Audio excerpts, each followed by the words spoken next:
why don't we get started? Thanks for joining us.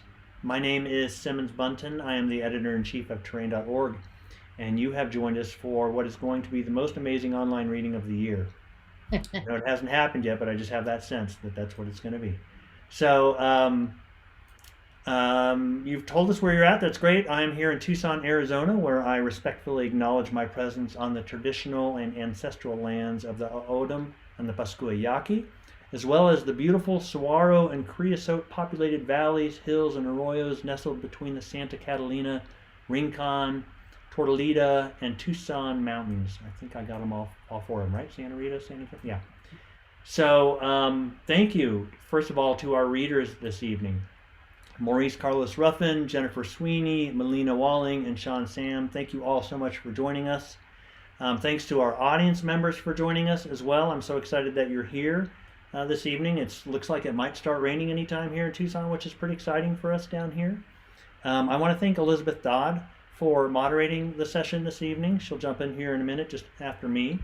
And then finally, I want to thank our sponsor, the Michael Donnelly Faculty Award at Kansas State University. So thanks to Kansas State University for that, as well as to Elizabeth Dodd for that as well. Sorry, I'm admitting folks as I talk here. So again, welcome and thanks everyone.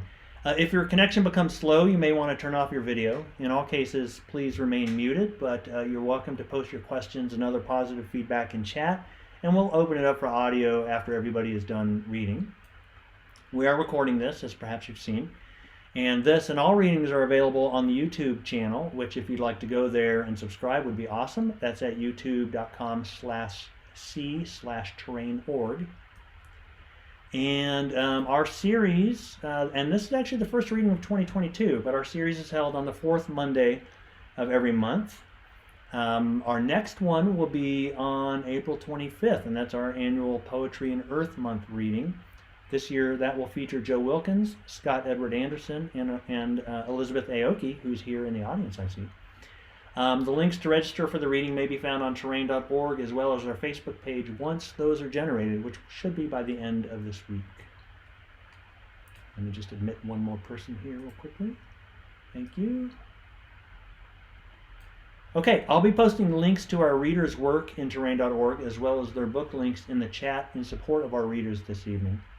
But if you missed those or want to find other books by tonight's readers and other Terrain.org contributors, I invite you to hop on over to our bookshop page at bookshop.org/shop/terrain.org, or find the link under About in the Terrain.org website navigation menu. And at some point during the reading, I'll throw that up in the chat as well. So a few deadlines for the writers and other artists among you thinking of submitting to Terrain.org. First and soonest is April 4th is the deadline for the one-time series Lookout, Writing and Art About Wildfire, which is brought to you by Terrain.org and the Spring Creek Project at Oregon State University. Prose, poetry, and artwork selected for publication will begin publishing in May, once per week for 8 to 10 weeks, and contributors will receive a payment of $200. There is no charge to submit to that series. Our regular submission deadline is April 30th for poetry, nonfiction, and fiction. And then our contest opens May 1st and has a deadline of September 5th, or Labor Day. And that's our 13th annual contest in poetry, fiction, and nonfiction, and our judges will be announced shortly. Submissions open May 1st with a grand prize of $1,000 in each genre, plus $200 for finalists. The entry fee is $20. And tonight, of course, we're going to hear from the wonderful winners of this year's, I should say last year's, or whatever, the 12th annual Terrain.org contest. So, finally, if I may, a word about Terrain.org. Terrain.org is the world's first online environmental journal, publishing since 1998. We are an all-volunteer organization that does not charge to access our content, nor charge to submit, with the exception of the aforementioned contest, nor contain advertising. Indeed, we are run by the power of goodwill and dedicated weekends and evenings. And we are run by donations from good folks like you, who are welcome to donate online at terrain.org/donate. So thank you for your support and for being a part of the Terrain.org community, which is really how I think of Terrain.org. And if you would have stopped by the booth at AWP in Philadelphia last week, you would have heard a little bit more about that. So now let's turn to the reading, followed by Q&A. please post your questions in the chat area, and thanks again for joining us. So it's my pleasure to introduce tonight's host, Elizabeth Dodd. Elizabeth is the author of 3 collections of creative nonfiction: Horizon's Lens, In the Mind's Eye, which was winner of the Association for the Study of Literature and Environment's Best Book Award, and Prospect, Journeys and Landscapes, which was winner of the William Rockhill Nelson Award. Her poetry collections are Archetypal Light and Like Memory, Caverns, which was winner of the Elmer Holmes Bobst Award. And with Simmons Bunton, hey, that's me, and Derek Sheffield, she co-edited Dear America, Letters of Hope, Habitat, Defiance, and Democracy, which, by the way, we sold out of at AWP, Elizabeth. She has been a resident at artist colonies, including Yaddo, the Writers' Colony at Derry Hollow, a research station, Mount St. Helens, a shot pouch cabin with a Spring Creek project, and a national monument, Chaco Culture National Historic Park. At terrain.org, she is the nonfiction editor.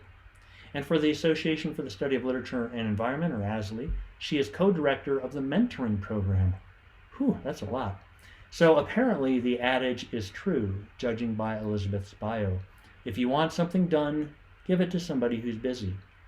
So Elizabeth, my dear friend, thank you for taking the time out of your busy schedule to moderate this evening's reading. Take it away. Thank you, Simmons. And thank you all for tuning in. Those of you who are weary from AWP, we very much appreciate your adding this as kind of an extender event for yourselves. I'm coming to you from the Flint Hills region of Kansas, which is the ancestral home of many Native nations, including the Kaw, the Osage, and the Pawnee.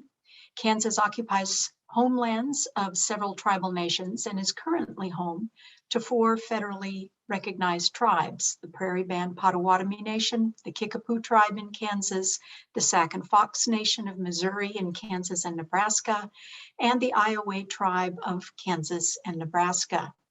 And this is the largest intact tallgrass prairie region in North America. We're having a wet spring already. Come back in August and the grass will be 8 feet tall. Simmons already mentioned, we hold our annual contest with a deadline at Labor Day every year, so keep your eyes open. We should be announcing the judges for that contest soon. We've also been publishing finalists for the contest. I think 2 finalists in each genre. And so if you look through terrain.org on the website for the last month, you'll be able to see some terrific work from the finalists as well.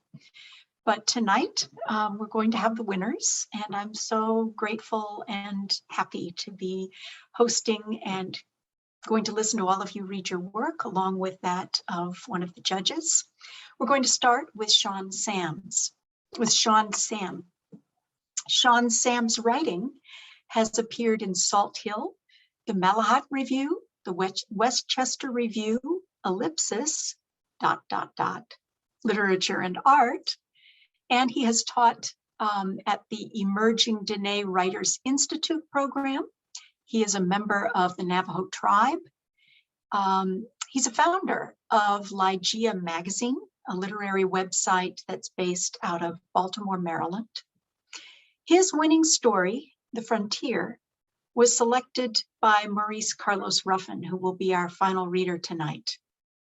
Remarking on The Frontier, Ruffin said, "This story is haunted by perspective, several of them. The author commands time, space, and the reader's loyalties.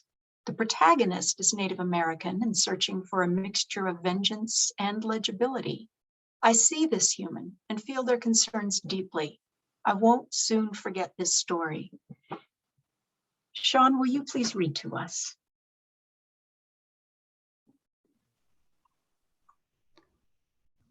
Okay, thank you.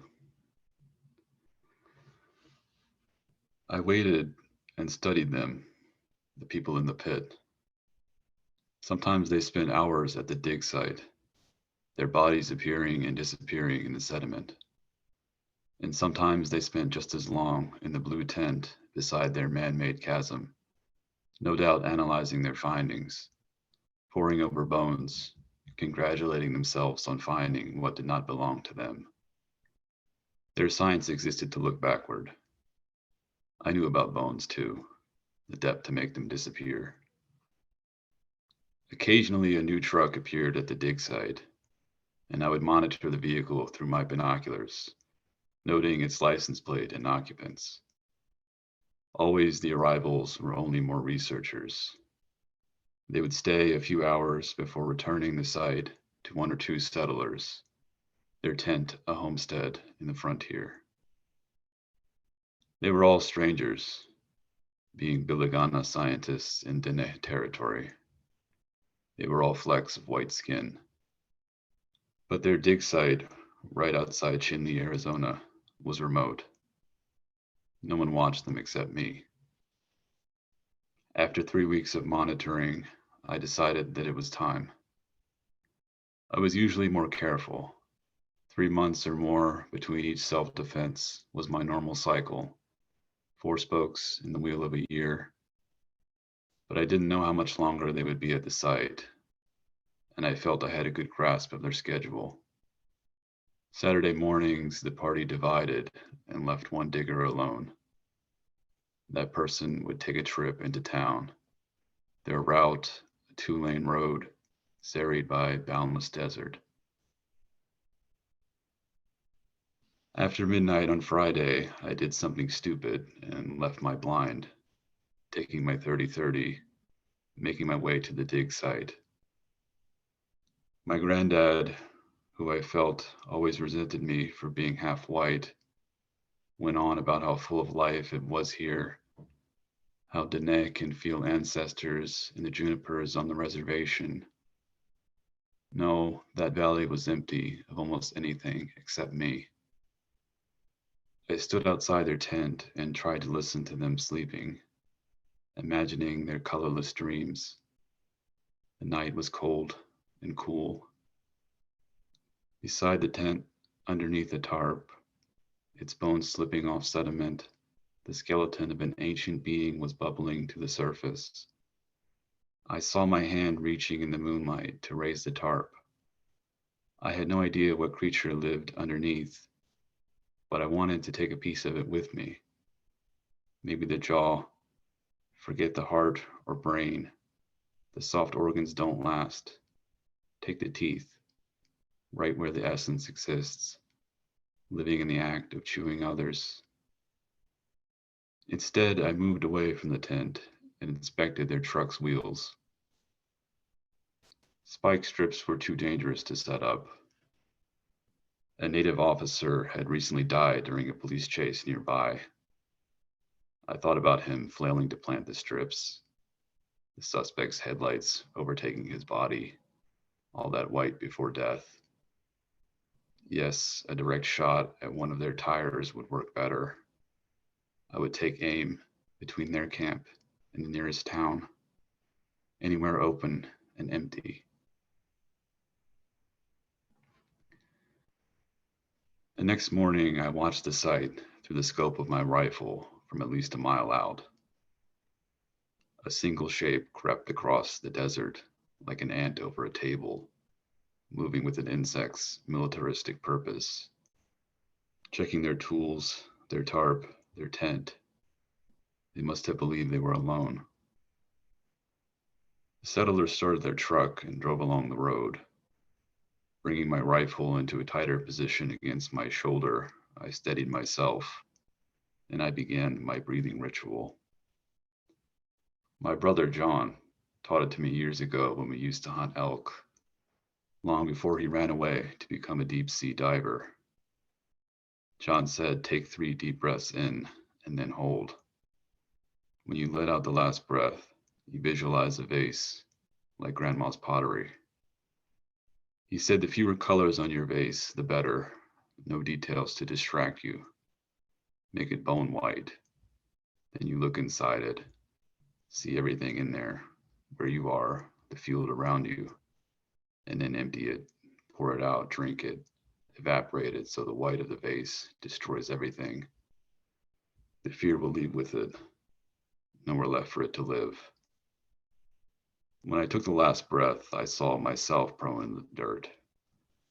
I saw loose dust hovering, the empty white space between, and then everything froze, congealing like bone in a tar pit. I cleared it all. Like John taught me, I squeezed and did not pull. Bang. Direct hit on the passenger's side tire, a beautiful shot on a moving target. Ripping over the lines, shooting up dust, the truck jerked across the road. One side rose off the ground, but the driver steadied the vehicle before it tipped. Gradually, the truck lost speed and glided toward the end of the asphalt. The squeal of the wheels took a second to reach me. I flung off the tarp covering my truck and brought it to life. The initial calmness I felt when I thought of John was gone, replaced with the memory of him figuring out what I was, replaced with his judgment. I told myself to pour that out too. I stepped on the gas. I would greet the stranger before any well-intentioned person could steal my good deed. She must have seen me coming in her rearview mirror. By the time I pulled up, the driver, a thin young woman, had gotten out of her truck and was walking toward me. Her red hair bounced on pale shoulders, and her dark sunglasses reflected the shrubs and road back to me. She could not have stood much over 5'4", a good foot shorter than me. I slouched a bit to reduce my size. Unreal. That was the word you could put to seeing someone up close, whom you only knew through a rifle scope. Soldiers must have felt it when they shot someone from a mile away and found their corpse later. The last time with the tourist, the feeling had been worse because I watched him much longer before approaching. Still, with this woman, the queasy stinging, the sharp sensation of being buried by shale settled over me all the same. She was much younger than I expected, either a student or prodigy. She smiled, white teeth beneath black shades. "Hey there," she said in a high voice. I needed to know whether her cell phone worked, but I had already made a mistake. I took no time to get in character. She seemed ready to speak, and my tongue felt like a fossil. "Hey," I said. My voice was too soft from talking only to myself. I tried again louder. "How are you?" She gestured to the truck behind her. "I think I have a flat tire, and no spare either." I paused for a few seconds. Then I asked directly, "Have you called anyone?" "Reception isn't working here," she said. Suddenly, she extended a hand. "I'm Emma." I shook her fingers, her touch soft, nearly imperceptible. A lie, though, a gentle infection. She was irradiated by the pioneer spirit, the kind thought long gone by the naive, yet its impression could still startle a keen observer, like glancing along the hull of a mesa and spotting an abandoned uranium mine. The same spirit carried Kit Carson here. She was dressed casually, with a flannel overshirt tied around her waist. As she moved closer, clouds crawled across the sun, and in the half-light, for a moment, she seemed to disappear, her skin gone, leaving only her empty clothes floating toward me. Then she was back, and the unreal feeling hovered farther down the road. It was around the time of the incident with the tourist that I first addressed this feeling.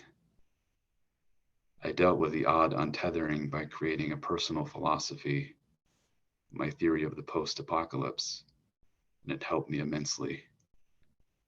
The theory went something like this: anything and anyone can become untethered from time. Take these bone hunters.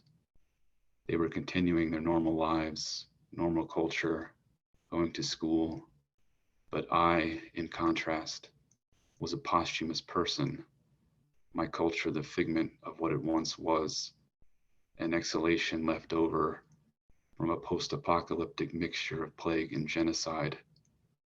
I was living in a parallel world in which I was one of the last survivors of that apocalypse.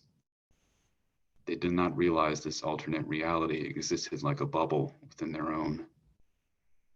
They believed they could see and hear me, but what they saw was filtered through a membrane, a layer making my existence a plume, colorless. Only through action, violent action, could I smash my hand through that bubble, make the skeleton of my arm flesh again, and let them see me. I'm gonna stop there.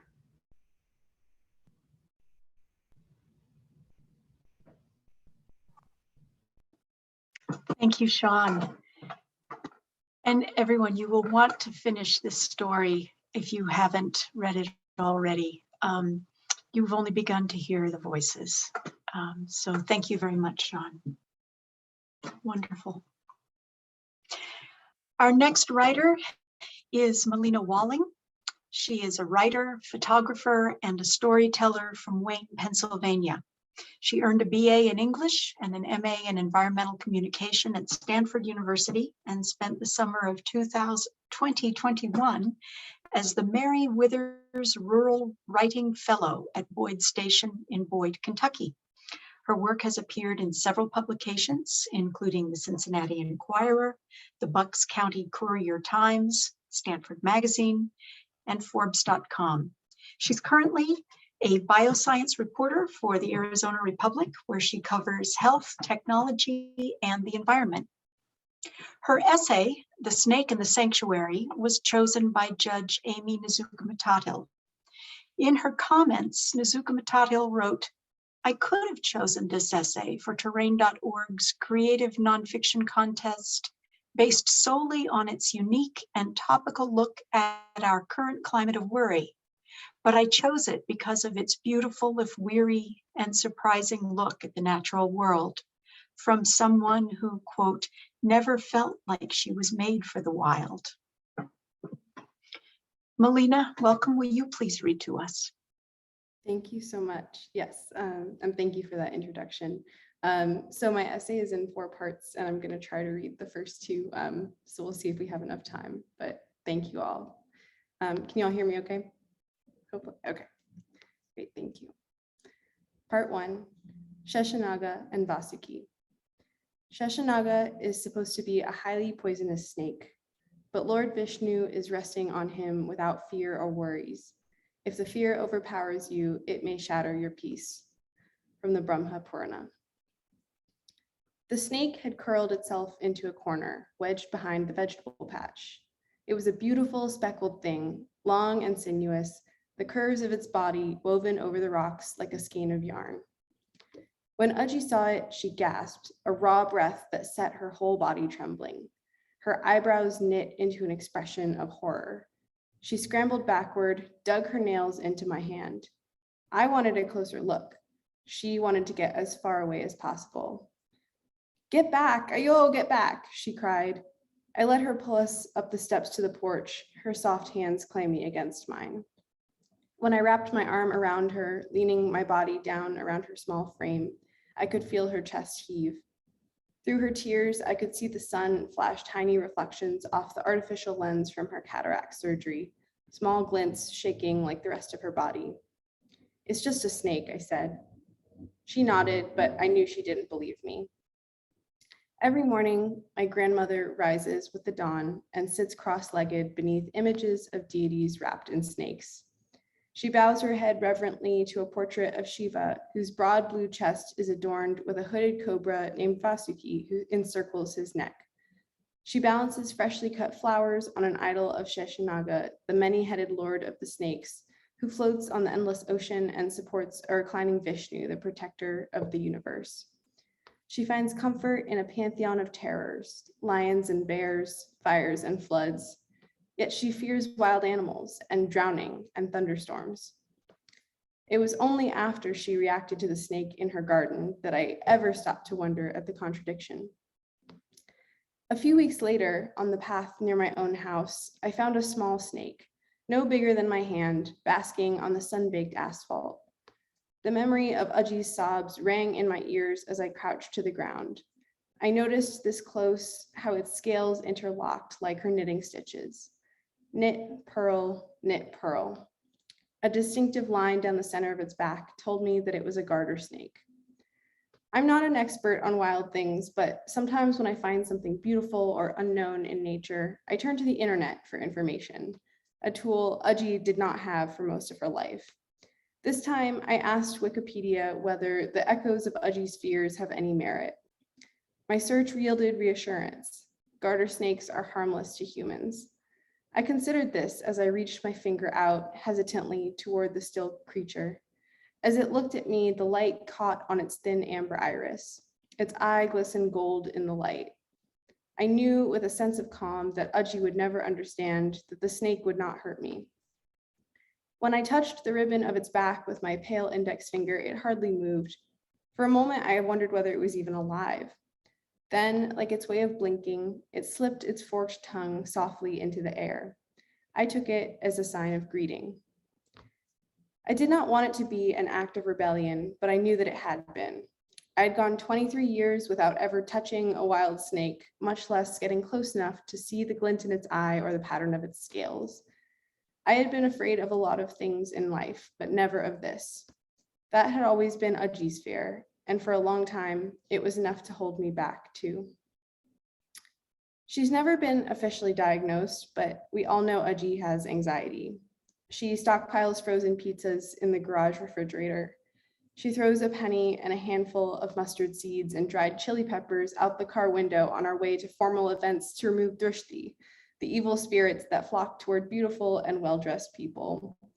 She tells me that her mantras and prayers are her security blanket, a way of distracting her mind from all the possible things that could go wrong. My anxiety is a family heirloom, a survival instinct passed down from woman to woman like a ruby ring. It makes us excellent anticipators. We can plan for anything. But being able to imagine the worst makes our bodies churn like uneasy seas. We lie awake at night in hailstorms of thoughts.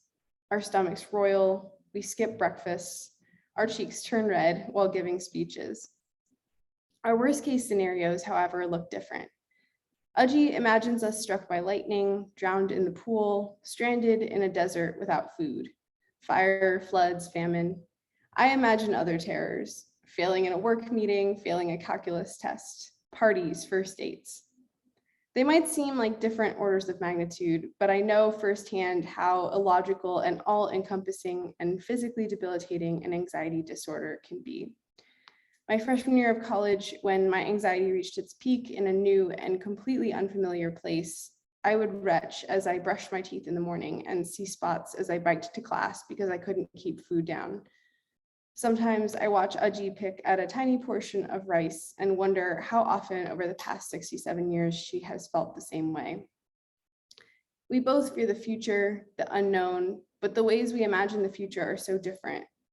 She lives at the mercy of elemental forces. I live at the mercy of social ones. Yet neither of us has ever had a panic attack over the climate emergency, which has already begun to unleash elemental and social horrors alike, and will unleash more in the distant future. I've worried, of course, as wildfire smoke drifted over my campus. I've cried reading articles about dying rhinos and rising seas. But I've never felt my heart beating in my chest, sweat on my palms, the knots in my gut that come with acute anxiety. I know Aji has cried thinking about how urbanization paved over her home city of Bangalore with asphalt and concrete, but I don't think she has felt terror about it either. Part of it is simple neuroscience. The human brain evolved to fear immediate threats, snakes, not long-term hypotheticals. But I think for both of us, it has been a product of nurture as well as nature.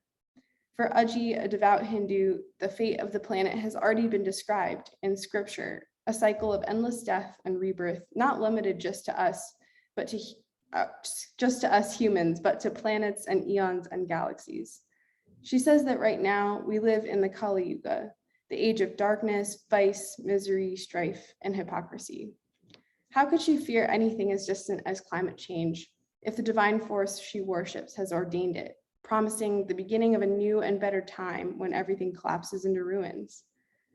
But while the Kali Yuga rages on, the life that Ajji sought to create for me by immigrating to this country cocoons me in safety, thick layers of insulation and air conditioning and internal heating. Unlike the majority of souls who have lived on this planet, I have never faced a period of extended discomfort due to natural forces. I've always lived in a stable home with enough to eat and a warm bed at night. Maybe that's why my anxiety has never manifested as a fear of the wild or what's happening to it. Ajji not only grew up surrounded by real natural threats, but also believes on a spiritual level that it is normal to live in a world that is dangerous and cosmically doomed. That's just part and parcel of living in a dying age. For me, the fact that the world is falling apart has never been tangible, real, but not physically present in my life. Anything wild dying in the world has been cloaked in an illusion of safety or stability. When Ajji sees a snake, she freezes, paralyzed with fear. When I see a snake, I barely register it as a threat. My first thought is to shove my camera in its face to exploit it for its beauty. In the right set of circumstances, say if the snake were venomous, both our reactions could get us killed. I wonder how we became so different and what we can learn from each other. And I'm going to stop there. So thank you so much.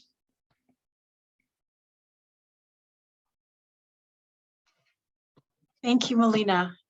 And again, there's so much more. And all of those sections accumulate and add to the meditation on that ruby ring of anxiety, as Mary pointed out in the chat, that gets passed down. Thank you so much.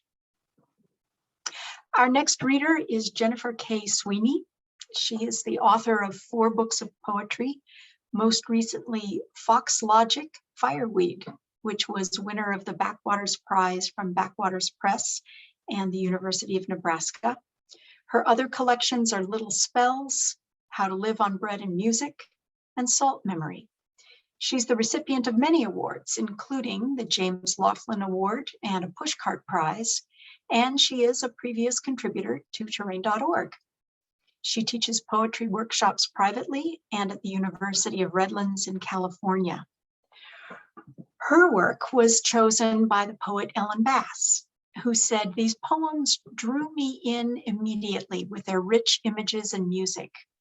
As I read and reread them, I was moved by how much genuine feeling the poet was able to pressurize into these short lyrics. I feel enriched reading them." Welcome, Jennifer, and will you please read to us? Yes, thank you so much, Elizabeth, for that introduction. And I've read both Melina and Sean's work in full, but I just feel so lucky to have heard you read, with your voices. Thank you. Those were both beautiful readings. And just some additional thanks to Simmons and Derek and Elizabeth for all the work that you do in Terrain. I really think of it as like a literary home base for myself, and I really appreciate everything that goes into the creation of Terrain. I'm going to read shorter poems tonight. Some are from many years past. Some are new, like last week new, which I don't usually do. And then a couple are from my newest book, Fox Logic, Fireweed. So I thought I would begin with the 2 that Ellen Bass selected for the prize. This is called Perseid. Boat of night, I ease into your black waters. No turn of circles in the oar locks. Tonight, I'll follow. The oracle never looks like an oracle. It's the cockle shell that comes after the tide. How many times have I looked up at a sky like this, all chipped teacup and veil, and felt the losses as nearly manageable, pebbles I could arrange to balance a curved spine. Rocking, I enter. Rocking, I leave. This next one speaks from the imagined agency of the creature itself. I've read a lot of poems about or in conversation with animals, and in this one I just sort of went right into the animal's voice, trying very hard not to filter that through my voice, however much we can do that. And I guess in writing this, it kind of opened that space for me. And so I wrote a bunch more afterwards. So I'll kind of read a sequence that follows that sort of play at the edge of finding the voices of others in nature. Orb weaver.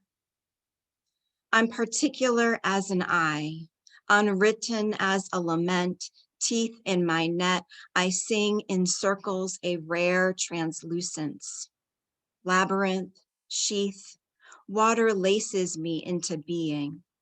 I am the cold morning light, halved like relief, sculpture and silence, isinglass, air. All matter comes from me. The wind unspools milk from the pods. It strips the palms bare. But cage, cage, I hold a little pocket of gravity. I hold rainbow quick, the rope, and swallow. Antlers. Out of velvet, winter. Out of the center, the idea splits. Wilder stars, my eyes leap, my head is soft. It does not end here in the cleft between my ears. Fragment, dream, map that arrows in the mist. In the widening fields, I become silent, a stillness that makes light in spring harden into branches. Say what I will bear, what flanked impulse swells in me. Moth bone, amulet, the milked horn flares. I go sky, crown in all directions, run like a tree into the wind. This one's very new, from this spot where I kind of go back to hike regularly. Sometimes you can see a black bear. So this is California black bear.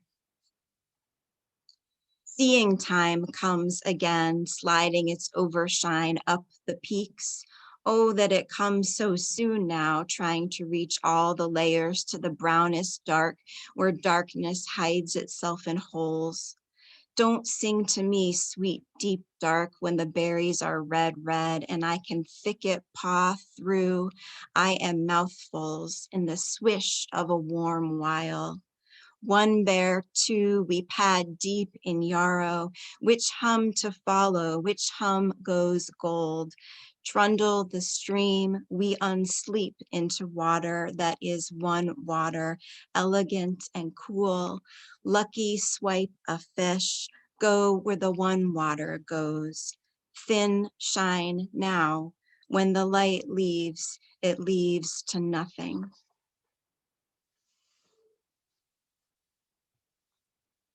This one is called Ghost Log. It might be the shortest poem I've ever written. Ghost Log. I was born old, relic of a relic. See how the Sitka roots gnarl, an awkward roundness to grip my empty contours. When you say of someone, I remember, this is what it means to be remembered.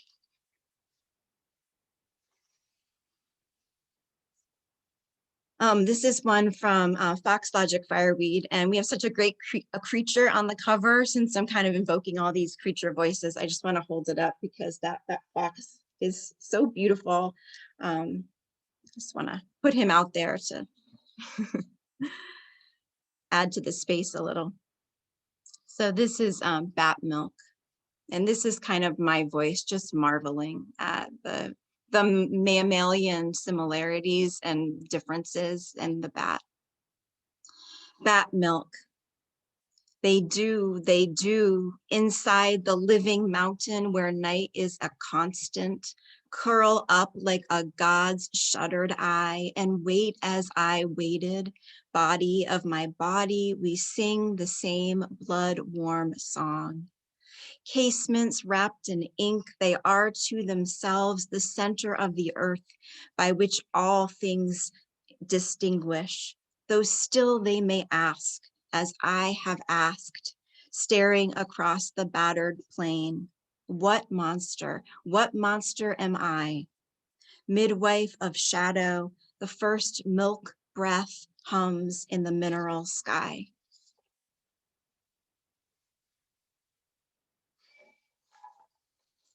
And in doing the voices, I started doing some tree voices too. So this is, I'll read one of those. This is box elder.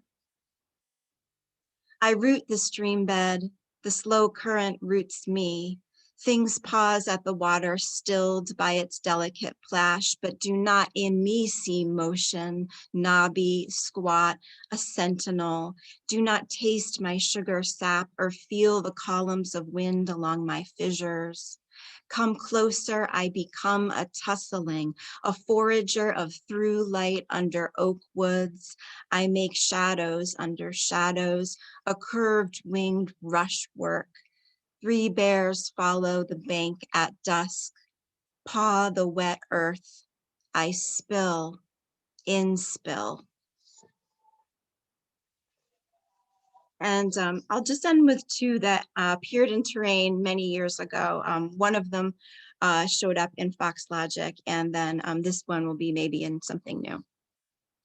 So I guess staying with the idea of tree, this is called Kindling. And it's a story I overheard in a bar in West Virginia with a woman I just happened to sit down next to. Kindling. After her husband died of cancer, a woman went out to the forest with 4 friends at midnight. Wine drunk, someone got the notion to dismantle a beaver dam. They hooted, loosening the bark and clod, undoing the assemblage of roots latticed beneath the cold rush of water, arms blackened to breaking. When the knotted wall was no more, they hid behind rocks where by the stars' debris, a set of paddles emerged in the fray. The woman watched the huddle affix each brambly clump just so like masoners at work, fitfully mending it higher, stronger within the hour. No room for loss amidst the efficiency of will. And while her friends passed the bottle and had a good laugh, she clung to a paper birch, the sky reckless in its vacancies. And I'll end with this one. It's a conversation I had with my son, helping him do his homework. Wildest. The hour of snacks and homework, and we're enlarging the world with adverbs of scale. See how easily smooth becomes smoother, how we can silk it further to the sheen that is most itself. You are taller, stronger, a little further from my center, but not furthest. May we stop here in the horizon note of further. And you want to know how accretion applies to wild. One field left longer, one never entered by anything that sought to change it. Say wild, and the honeysuckle curls round the cedar, and the cedar's silence mats a soft floor in winter, whose most faithful withholding buckles the cloud head. Say wilder, and it's less bewildering, more why. The cloud funneling now, the animals hurried into the barn, and we're left staring at the flood waters, salting our questions. Wilder rakes this impulsive hand over us, and we ride off the road in the night. And wildest, what sprung cosmos is that? I hope we never see it, enough to know as here in this measured plot, we keep turning the hose on the fire ants and they dutifully froth up. Somewhere lives expanses never perceived, deepest praise, all the lost coasts, outbacks, untrodden tundras of this world, its earths too wild to survive us. My boy wants to know how wild it gets.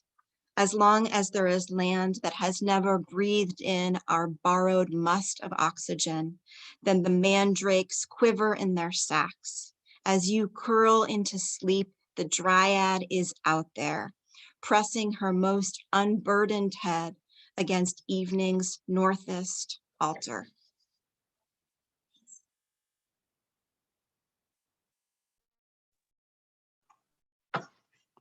Thank you so much, Jennifer. Such beautiful, beautiful poems. And Simmons put the link up in the chat to all of the poems that appeared in terrain.org. And they all sing to one another as well as to us. Thank you so much.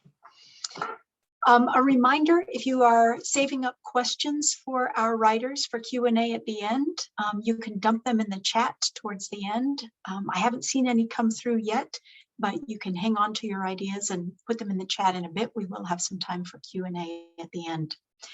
And now, our final reader, Maurice Carlos Ruffin, is a native of New Orleans and a graduate of the University of New Orleans Creative Writing Workshop. We Cast a Shadow, a novel, was named a New York Times Book Review Editor's Choice and was a finalist for the PEN/Faulkner Award, the PEN Open Book Award, and the Dayton Literary Peace Prize. The Ones Who Don't Say They Love You, a story collection published in 2021, became a New York Times Editor's Choice, a finalist for the Ernest J. Gaines Award for Literary Excellence, and was longlisted for the Story Prize. His work has appeared in Unfathomable City, a New Orleans Atlas, the Kenyon Review, Callaloo, Massachusetts Review, the Bitter Southerner, Lit Hub, Garden and Gun, the Virginia Quarterly Review, and the Los Angeles Times. He won an Iowa Review Award for fiction, the Soto Speak Journal Short Story Award, and the William Faulkner Competition for Novel in Progress. He is an assistant professor of creative writing at Louisiana State University, and in Mardi Gras this year, he was the Grand Marshal of the Mardi Gras crew of House Floats. Welcome, Maurice, and will you please read to us? Hey, everybody. Hello from the Grand Marshal of the crew of House Floats. This is my mystical scepter that was handmade by the head of the organization. It's beautiful. It's actually a curtain rod in like a tea tin with some other arts and crafts stuff. Very, very amazing. Thank you, Elizabeth. Thank you, Simmons. Thank you, Jennifer. Thank you, Melina. Thank you, Sean, as well. Wonderful readings. I'm pretty pumped to get started. So I'm going to read from my collection. This is it, The Ones Who Don't Say They Love You. There are 19 stories in it, and the stories, they vary in length. The longest is actually a novelette, which is about 39 pages. But I do love flash fiction, so there's several of those. I think I read from some of those. But full disclosure, the first piece is not flash at all. It's, I think it's a poem or a narrative. So being a New Orleans person, I always start with some music. So let's get started.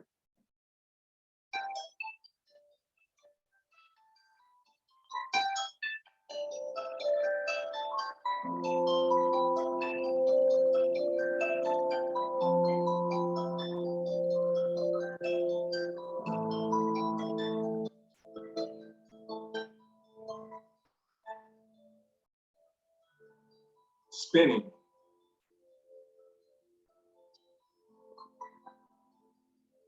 One, after my dad died, I bore his body from room to room. The cancer had flayed his flesh. I was shocked by his heaviness. His body pulled the cords of my back to their conclusions. He put a violin in my hands when I was small. And once I turned the peg as a note rose higher and higher until the E snapped against my arm, a caterpillar-shaped welt right. Two, I refused my father once. He asked me to gift him a pack of cigarettes. Grandmother has had a heart attack alone in the night. Arteries hardened by Philip Morris. A surgeon slices my mother's breast to save her from cells gone to riot. Chewing their way out of her body, I say, Father, I'll do this for you, but once. love is. 3. Mama cries for years after his death. His leaving ends our circle. Don't you miss him, son? The green wedge of a Salem's pack winks from her lap. After I filled my car's tank, the needle rises from E to F. Every cell of Mama's balloon-filled water body, so heavy. In my daydreams, she inhales. Smoke nettles her lungs. And then she calls his true name. 0. 1982. I'm 4. Dad takes the wheel of a pickup truck he borrowed from work without permission, reaches over to clip me into the passenger seat, throws the transmission into drive, lights off down the ice-black rock road of Veterans Highway, watches my laughter at the witch's cackle of wind flowing through the cabin, misses his turn at Lafreniere Park, turns too fast, spins us at the intersection. 2 infants on the back of a mermaid, the fishtail whipping in the drizzle-made ponds, reaching over to pin me in place as I think this will always be. That's spinning. All right, now for a short story.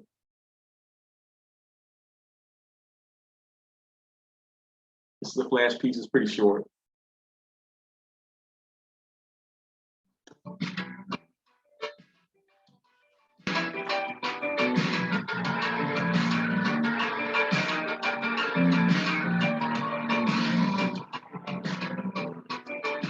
Election. I read the script verbatim, always starting with the line, "My name is Simone Winters, and I'm calling you because Roland Cheroux cares about our town and you." I'd make 20 calls each hour, 30 if I had a lot of hangups. Roland wore crisp banker suits with wingtips. One morning, he came to the campaign office with a vase of flowers, flowers not specifically for me, and yet flowers he placed right in front of me, as if the others wouldn't notice. He made me one of his special assistants. I'd go with him to debates and fundraisers. Afterwards, I'd stand next to him trying not to make eye contact, my arms stiff against my side. His tangy cologne in my nose, each morning I awaited his call. He rented an apartment on the outskirts, and that's where he'd call for me to meet him at. The last time I went to the apartment was the day after Roland won the election. We lay in bed. He was happy. So was I, of course. I knew better, but a part of me believed he would leave his wife and kids due to this newfound strength of his. He wouldn't care about all the media questions. I was 21 years old, and raindrops tapped against the window as if they were trying to get my attention. The night before, during his victory speech, Roland's supporters hung on to his words for dear life.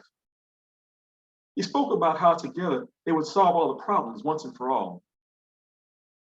And I asked him if he believed all those things. He said, "No," he said. "But it makes folks feel better when I say those things. Part of the job description to make people believe." "Should I believe you love me?" I asked. And immediately I regretted myself. Roland was quiet for a few seconds, staring at the shadows on the ceiling. He turned my way, and I knew he was about to say something, so I put a finger over his lip. That's election. And I think I'll do one more flash fiction story.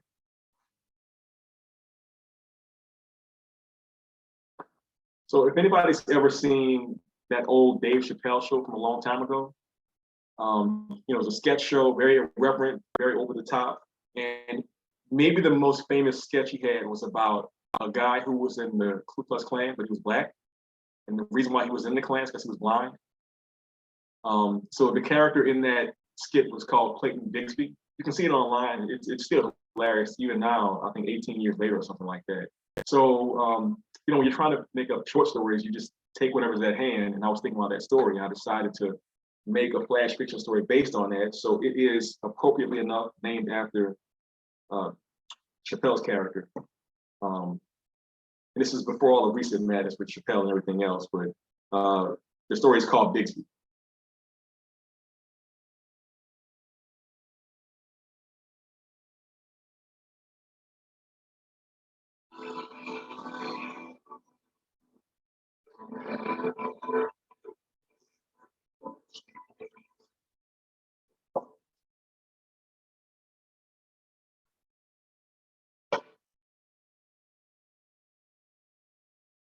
Bigsby.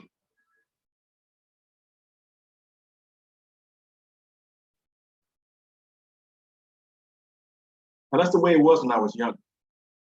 I never had a hard time getting a date. I'm not bragging. I'm not. I swear to you, I'm not bragging. You know, probably because I had 3 sisters growing up, you know? Chicks always liked me so much. Black chicks too, man. Look, if I went out, they give me the eye. And you know, ladies don't look a guy in the face like that. Am I right? Oh yeah, I dated some of them. There was this one in college.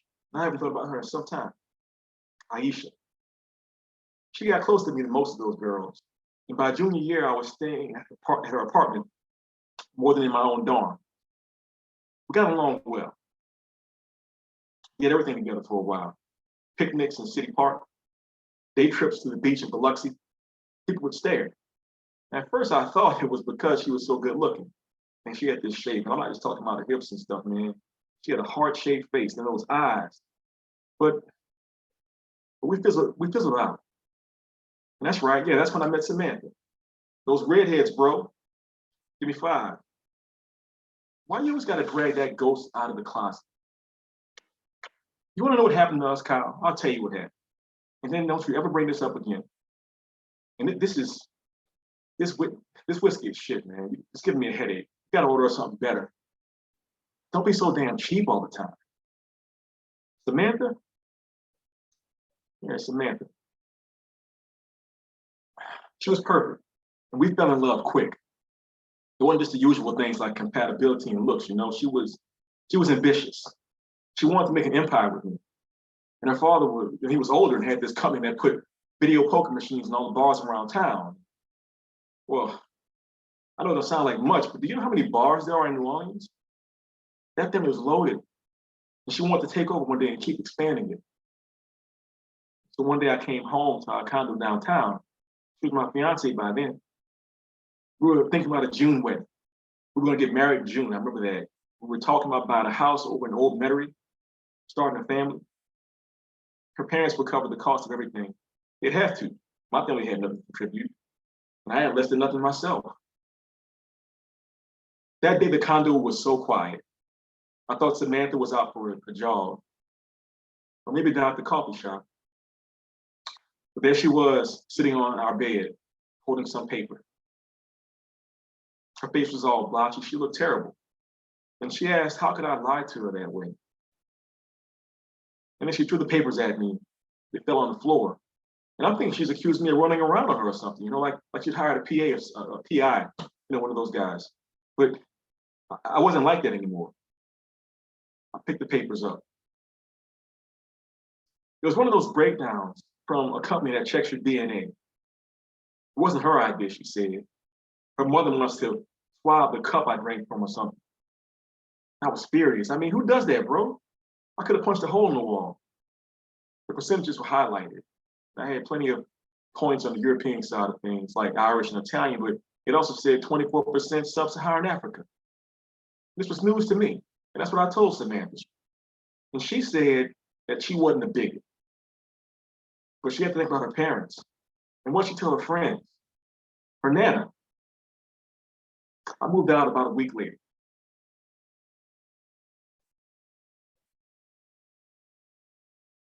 Yeah, this is better, Kyle. This is real whiskey. No, I don't think that sheet was right. I think all that computerized mumbo jumbo is bullshit, man. I know my family tree. My grandparents were still alive when I was a little boy. And they had roots in Sicily, man. I know my heritage. It's all mapped out. Give me another shot of this. And don't be cheap, make it a double.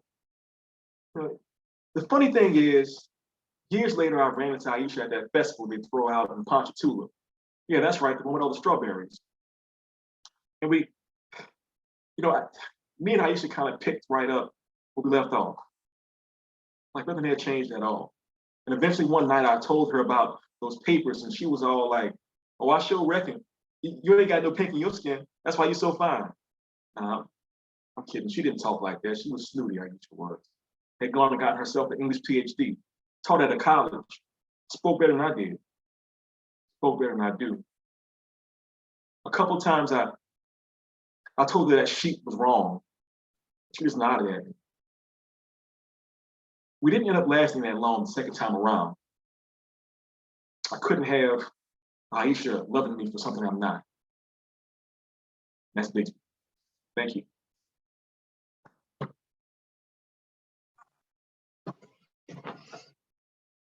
Thank you so much, Maurice. Thank you for joining us tonight. Thank you for the poetry bonus in addition to the stories, and the sense of place that comes through all of those voices in those different pieces, the sense of place in New Orleans coming through. It's been wonderful to have the readers read their work to us, and now we're available for some conversation. So audience participation hour. If you have some questions or comments in addition to the lovely praise that's been showing up in the chat, we have a little bit of time for that.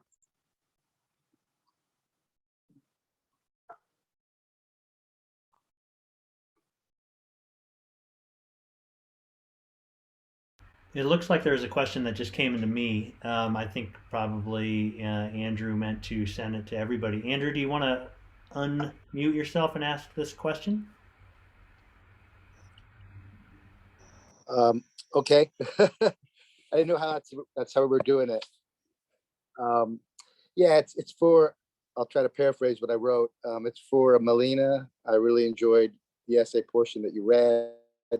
And so one of the things I gleaned as you were reading it is the way in which you were exploring how the anxiety that you feel is partly a genetic legacy, maybe that you share with your grandmother. But I was also wondering, and you started doing this a little bit, maybe, but if as the essay builds, if you also explore how your anxiety, maybe the anxiety of your generation is very distinct, maybe from some of us, the anxiety that some of the older folks like myself might feel. So yeah, I was wondering if you wanted to just talk about that a bit. Sure, yeah. Thank you so much for the kind words. And thank you again to everyone, all the other readers. I feel super humbled to be sharing this space with you all. And yeah, I think the essay partly does talk about this, but I think this is an ongoing conversation that I've had with friends. I think it's pretty understood that Gen Z is labeled as anxious, or that there are just things about that maybe feel particularly unique. And so I think that's one of the things I've tried to reckon with. And as I, talked to my grandmother for this story, I think what I realized is we do have a lot in common, the ways that we feel things. And I think that just made me feel even more connected to her, to kind of understand how our mental processes were similar, even though the contexts were different. So I think I would never want my essay to sort of draw an artificial line between one generation or another, because I think it's important for us to find that common ground. But at the same time, maybe every generation feels that way, but I think there are a lot of really serious crises happening right now. And I think for young people, it can feel really overwhelming. So I hope that my essay doesn't inspire any paralysis for young people, but at the same time, maybe acknowledges that there's work to be done for our generation going forward. So I hope that kind of answers your question. Thanks for the question, Andrew. Thank you, Melina. A question has come in the chat for Maurice Ruffin. What do you know about intermarriage between Sicilian Americans and African Americans? I've studied that a bit in New York. Can you tell us, was it somewhat common in Louisiana as well during a particular period of time? Yeah, thank you for that question, Charles. And it's a big history. So my third book that I'm writing right now is historical. So it's set in the mid 19th century. Now I've been doing research on, all these sort of connections between African Americans and other people in the city at the time. First thing is, New Orleans, like a lot of big cities, say around 1850, was a pretty big city. It was like New York, and that people came from all over the world to do trade and business and things like that. But New Orleans was also kind of unique in that it had a very interesting mixture of people. Roughly speaking, it was about a third, quote unquote, white, a third enslaved people of color, who would be seen as Black today, and then a third free people of color. And we have this history that is made more complicated by the fact that we've had different, rulers over time. So, the French, the Spanish, the British, not in that exact order, but sometimes twice, but not consecutively. They had different rules about what counted as certain races. So the Americans were more apt to say, oh, if you have, quote unquote, one drop of African in you, then you're Black. But then the Spanish had over 40 categories of race. Now, for the Sicilian Americans specifically, it's a little bit hard to track because for my research so far, and I didn't specifically go to the Sicilian aspect, but in terms of Italian Americans, they had a very strong and populous society in New Orleans from early in the 1800s up until white flight where it lasted long. They lasted longer here than other places. So like in a lot of American cities, people left for the suburbs in the 50s, like Levittown, for example. But in New Orleans, it didn't really happen until the 80s and 90s. And then Katrina like sort of put the last bit of that outward migration. And then curiously, since Katrina, we've had a reverse flood, so gentrification, and the exact opposite. But specifically about Sicilian Americans, a lot of them left the city proper. And in Louisiana, we don't have counties, we have parishes. So whereas Orleans Parish had a very diverse sort of racial and ethnic makeup, over time, a lot of those people who would have identified as Sicilian American or Italian American moved to the outlying parishes. St. Bernard Parish, for example, St. Tammany Parish, for example. They left behind a lot of cultural artifacts. So like one of the most popular sandwiches is called a muffalata. It's like a gigantic Italian hamburger that's bigger than your head pretty much. You can cut it in fours and feed a family with it. But people-wise, a lot of them are gone. I mean, I have looked around town over the years, the past 20 years, to see who is here and who's not here. And just a lot of them are gone to the other parishes. But then there's the idea of like intermarriage, which is the last sort of key in the puzzle, so to speak, where some people in the old days, and this is really weird, they might have classified themselves as Black in order to be able to marry somebody who was Black, even if they were white. So I know that happened in places like New York, Philadelphia, and Pennsylvania. So for example, if you're a Sicilian American and you're coded as white, and you fall in love with a Black girl and she's free, or even enslaved possibly, you want to marry her, you say you're white, you can't marry her. You say you're enslaved, you have some tan in your skin, it's probably okay. And I won't get into all of the other complicated things about these sort of arranged marriages that were alleged to have happened that were kind of real, but kind of not real. It's fascinating endlessly. I had a meeting with a historian friend of mine 2 weeks ago and sat in and just talked to her about it for a long time. But suffice to say, there was a lot of intermingling. There still is a lot of intermingling. But the last thing I'll say about this point is that in the South in particular, I think I saw somewhere that there was a reluctance amongst white Southerners to take their DNA test for fear of finding out what's there, right? I know one of the reasons that I was spurred to write this story is because my mother told the story for years about her father being very, very light and being perceived as white. I've never seen a picture of him because he was out of the picture, but she's very whimsical, so I didn't believe her until I was in my 40s. Now I've done research, I'm like, oh, he looked kind of like, I don't know, Pete Davidson or something like that, apparently, right? So it's complicated, and we talk for hours about it, but thanks for the question.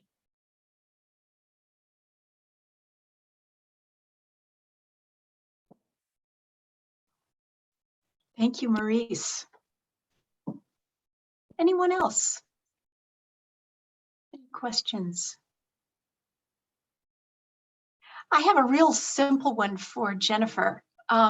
Listening to all of the voices, the persona voices in your poems, have you done one of these residencies in the Spring Creek Project or elsewhere where you have direct access to listening to the kinds of research that scientists are doing. Oh, in my dreams, I would love that. Sorry, I interrupted you. So no, please go ahead then. Would you talk to us It a little bit sounded about so how great. you I enter just those jumped in. personae? Yeah, no, I have two little kids, and so there aren't any residencies other than, this particular house that we all live in.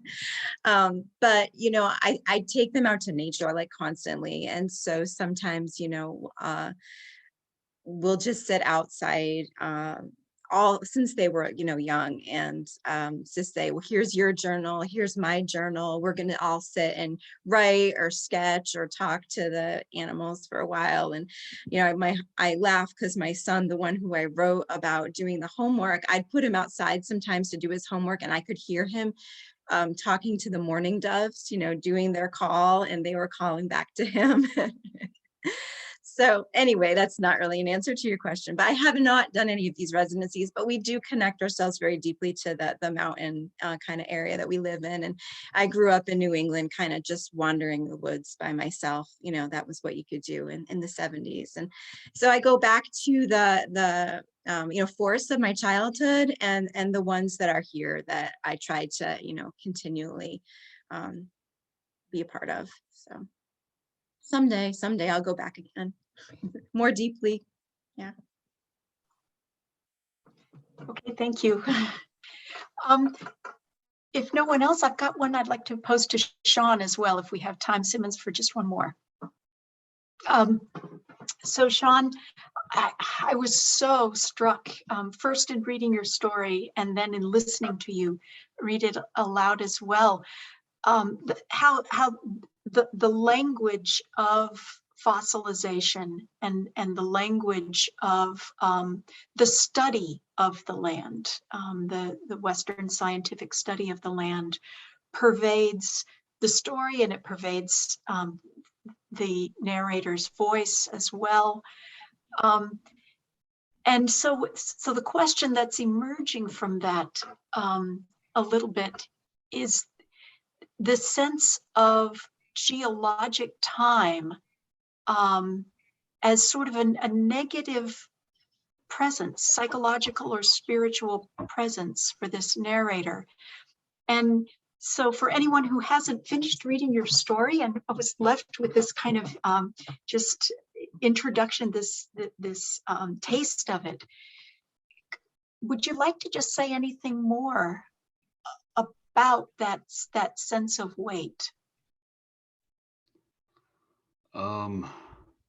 I mean, it's a kind of a tricky thing to talk about, but I had read a bunch of stuff about the Smithsonian and the history of the Smithsonian, and how at one point, I think it was the largest collection of Native American bones that they had was basically a grave. If you think about it from a different perspective than the way normally you would think about it, where you're sort of a visitor and seeing things. And so I guess for the piece, I wanted to take something that seems simple, and if I said, oh, I'm going to write a story about somebody who's stalking a woman, that sounds like something you wouldn't be interested in reading probably. But when you flip the perspective and add something unique to it that people are not used to reading, can be very startling. And the metaphor of the bones, I decided to use something even more ancient than a person. In that case, they find a dinosaur bone, a dinosaur body, and I guess that adds something sort of more almost cosmic to the sense of it, and it increases the scope of what the narrator is feeling. And hopefully it created the effect that I wanted it to create. I remember when I wrote that line towards the end, I think he says something like, "I felt a tumbling of years inside me." I don't know where that came from, but I wrote it and I was like, this is gonna work now. And that's what I was aiming for. So that hopefully that helps answer your question. Oh, that's wonderful. Yes, thank you. Thank you so much for answering that question. And again, thank you, audience. Simmons, do you have anything else for us? Well, thank you, Elizabeth, for leading such a really wonderful dynamic reading. And thanks, of course, to Sean and Melina and Jennifer and Maurice for joining us today. Congratulations again to Sean and Jennifer and Melina for winning their awards. And thanks to judges like Maurice for taking the time to select those. It was an amazing turnout we had for the contest this year, and the finalists and winners all were pretty spectacular work, I thought. And thanks to the audience members for joining us here today. Don't forget to join us on April 25th, when again we'll have Joe Wilkins and Scott Edward Anderson and Elizabeth Aoki read to us some amazing poems of, I guess, place, I'm guessing. We'll find out. So anyway, thanks everyone for joining us, and we'll see you again online and maybe, if we're lucky, in person soon.